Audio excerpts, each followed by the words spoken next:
बंजारा परिवार में जन्म लेने वाले एक महान पुरुष गोविंद गिरी, जिन्होंने अपने परिवार की परवाह किए बिना पूरा का पूरा जीवन समर्पित कर दिया था आदिवासियों में समाज सुधार करने के लिए, या कह सकते हैं आध्यात्मिक सुधारक के लिए। और जो इनको ये प्रेरणा मिली थी कि हम को ये आदिवासियों में, यहाँ के भीलों में या ग्रासियों में जो सुधारात्मक कार्य करने चाहिए, ये प्रेरणा देन है दयानंद सरस्वती की। और इन्हीं की प्रेरणा से काफ़ी हद तक उनमें सुधारात्मक व एकता व भाईचारा व प्रेम का जो संचार किया था, जिनका नाम है गुरु गोविंद गिरी। आइए हम चर्चा कर रहे हैं गोविंद गिरी के जो सुधारात्मक कार्यों के बारे में। जो सुधारात्मक कार्य भीलों में किए गए थे, वहाँ की आदिवासी जनजातियों में किया गया था, जिनमें भीलों को भी शामिल कर सकते हैं, ग्रासियों को भी शामिल कर सकते हैं, यानी आदिवासियों में सुधारात्मक कार्य। और उस सुधारात्मक जो कार्य में योगदान देने वाले हैं वो है गोविंद गिरी। कौन सा? गोविंद गिरी।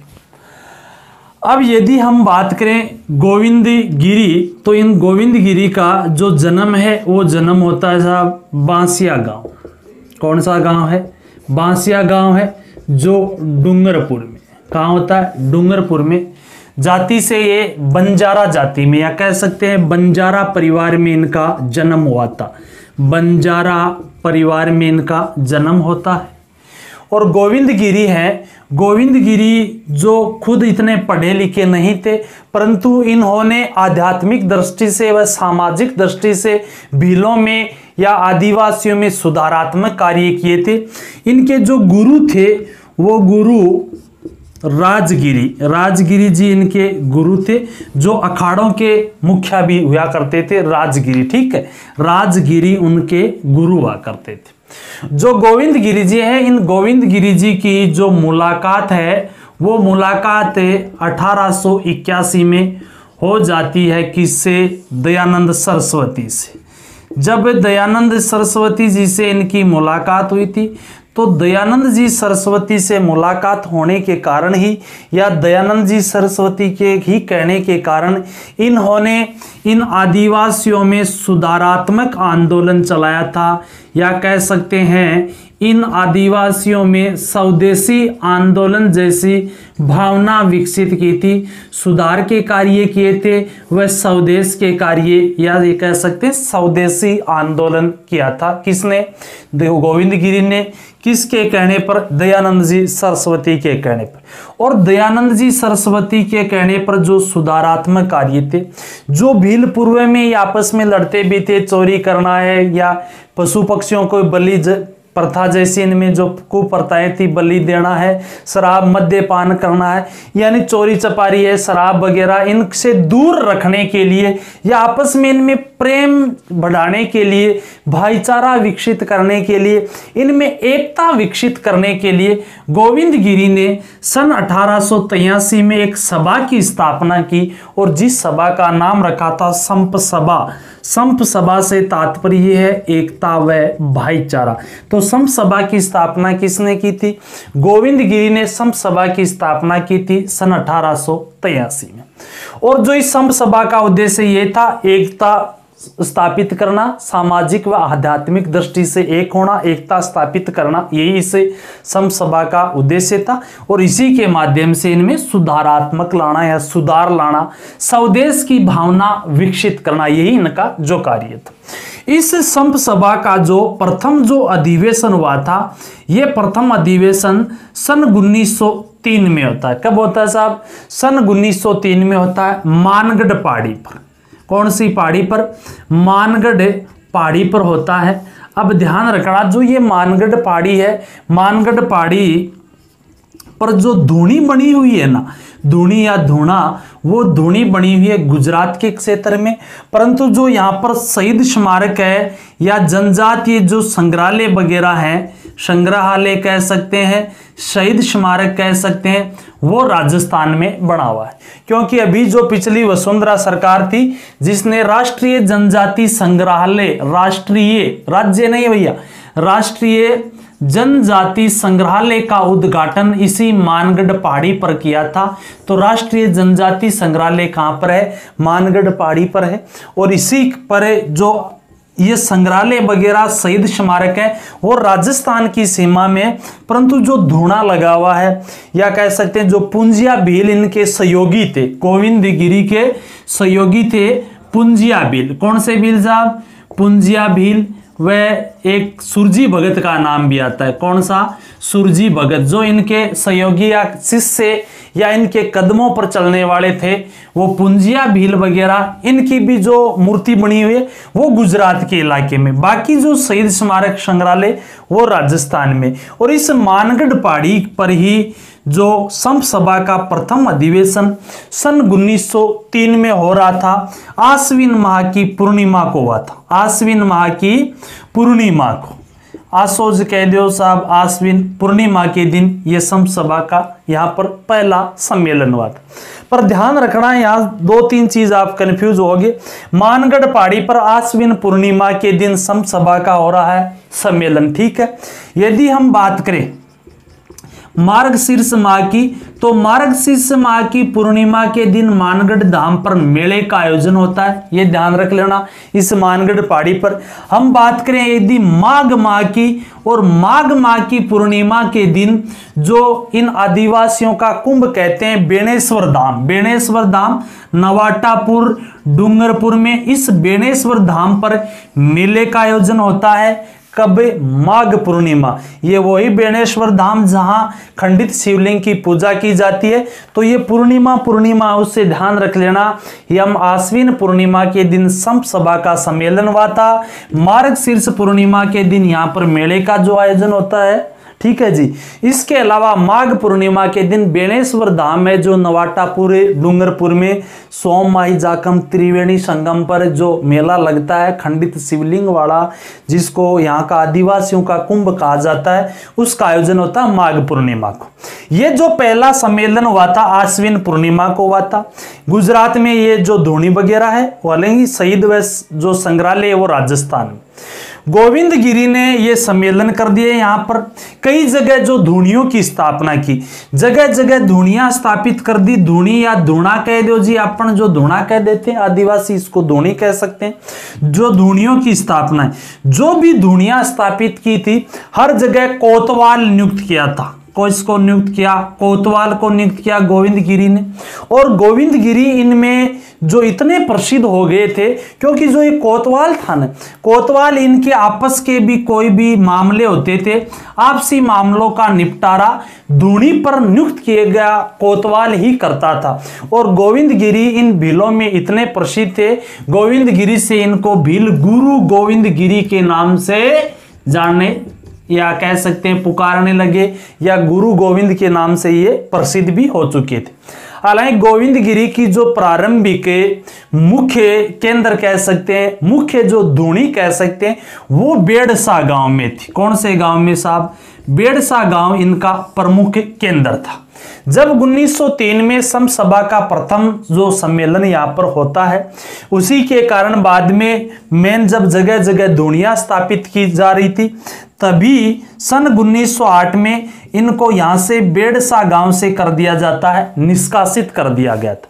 जब गोविंद गिरी को बेड़सा से निष्कासित किया, गोविंद गिरी बेड़सा से जो, क्योंकि नजदीक में ही, यदि हम बात करें यहाँ पर ये मानगढ़ धाम है तो इधर गुजरात है, तो नजदीक में जो इडर है, सुंत का क्षेत्र था, इस क्षेत्र में गोविंद गिरी चले जाते हैं और अपनी संप सभा का प्रचार प्रसार भी करते हैं। संप सभा का प्रचार प्रसार करते करते ही इन्होंने एक भगत आंदोलन भी चलाया था। कौन सा आंदोलन है?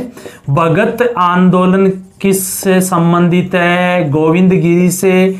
या भगत आंदोलन किन सभा से? तो संप सभा से। यानी लोगों में ये धार्मिकता या आध्यात्मिक जो जागृति ला रहे हैं यहाँ के आदिवासियों में, तो ये भगत आंदोलन जो स्वदेशी आंदोलन कह सकते हैं इस भगत आंदोलन को, ठीक है जी। ये जगह जगह चला रहे। इनको जब 1908 में बेड़सा से निष्कासित किया गया था, परंतु सन 1911 का वो दौर ये पुनः यहाँ आ जाते हैं बेड़सा गांव में।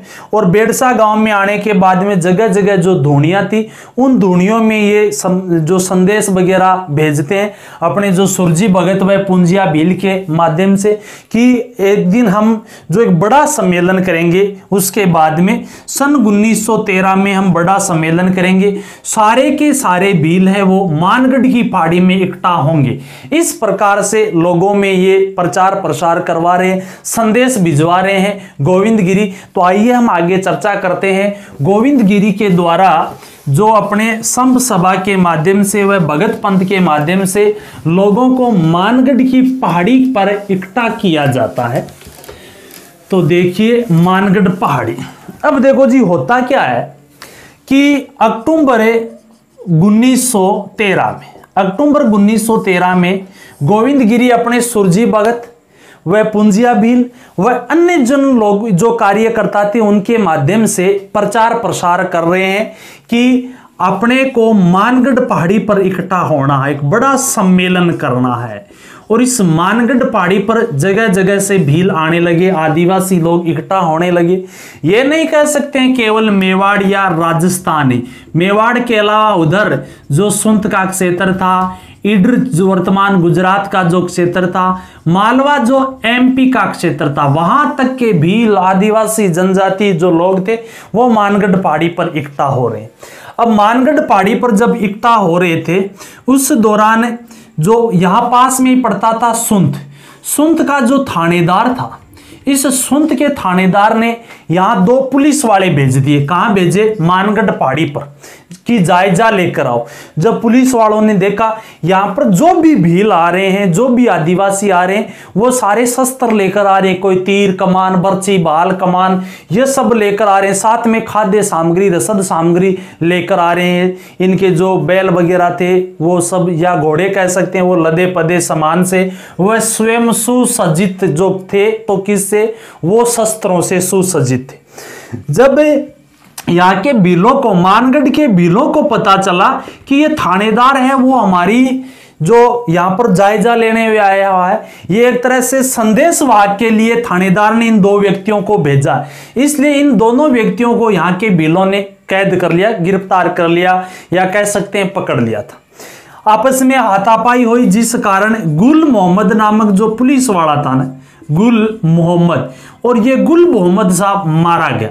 जो ही गुल मोहम्मद मानगढ़ की पहाड़ी पर 30 अक्टूबर की बात है, 30 अक्टूबर सन 1913 में मारा जाता है।